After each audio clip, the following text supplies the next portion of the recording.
यहीं पर समाप्त कर देते। अरे दशानन, जरूरी थोड़ा है आज ही फैसला करना। फैसला तो कल भी हो जाएगा, कोई दिक्कत नहीं है। आप घर जाइए और घर जाकर के आराम कीजिए, फिर कल आइएगा तो कल युद्ध करेंगे। और जैसे ही रावण ने ये बात सुनी, सो रावण घर को आया और अपने महल में जाके कमरे में दरवाजा बंद करके और लगा रोने। जब रावण रोने लगा सो मंदोदरी आई। मंदोदरी ने कहा, दशानन, ये मंदोदरी आपको पहली बार रोते हुए देख रही है, क्या बात है? सो रावण ने कहा, मंदोदरी, आज राम के स्वभाव ने मुझे रुला दिया। बोले क्यों?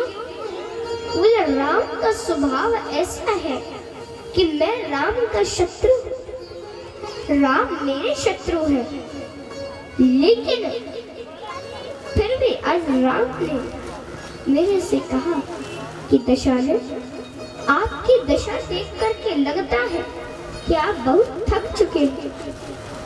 आप घर जाइए और घर जाकर के आराम कीजिए, उसके बाद कल आइएगा, फिर हम कल युद्ध करेंगे। राम ने मुझसे आज ऐसा कहा। रावण कहता है कि राम मेरे शत्रु है, मैं राम का शत्रु हूँ, लेकिन राम को अपने शत्रु के स्वास्थ्य की चिंता है, आराम की चिंता है। ऐसा स्वभाव है मेरे प्रभु श्री राघवेंद्र सरकार का, इतना बड़ा उनका चरित्र है। और देखिए, आज कहते हैं कि महाराज भगवान वशिष्ठ जी बारंबार समझाते हैं और इधर महाराज जी कहते हैं कि गुरुदेव, मेरी सत्य मानिएगा तो मेरे जो शत्रु हैं वो मेरी प्रशंसा नहीं करते हैं, लेकिन मेरे राम की प्रशंसा करते हैं। आप बढ़िया सा शुभ मुहूर्त देख करके और कोई अच्छा सा मुहूर्त बताइए जिसमें मैं अपने राम को युवराज पद पर बिठा सकूं। सो गुरुदेव भगवान बोले कि राजन, आप जिस मुहूर्त की बात कर रहे हैं वो मुहूर्त अभी यही शुभ मुहूर्त है। और मन में महाराज गुरुदेव भगवान ने सोचा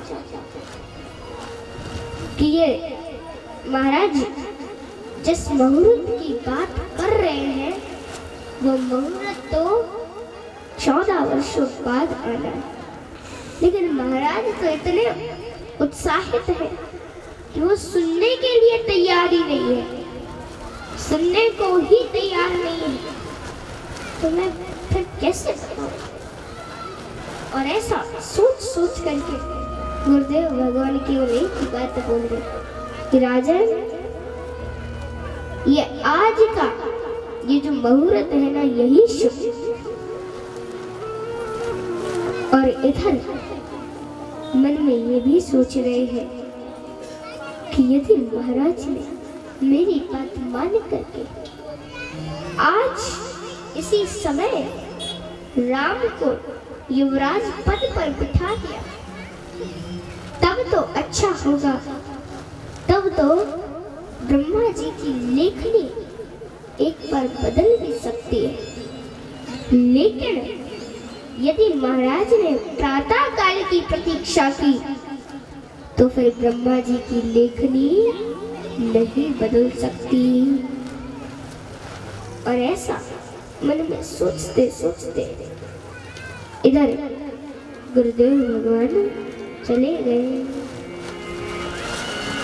और देखिए एक बात समझिएगा कि कोई भी शुभ कार्य आप करो तो शुभ कार्य को आप जितना जल्दी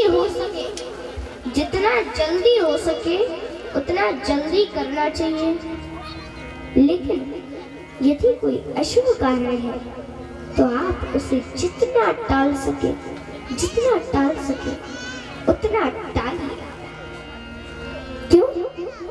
क्योंकि वो अशुभ है और जो शुभ कार्य है उसे जितना जल्दी हो सके उतना जल्दी करिए। गुरुदेव भगवान ने सोचा था कि महाराज राम को यदि इसी समय युवराज पद पर बिठा दे तो ब्रह्मा जी की लेखनी बदल सकती है।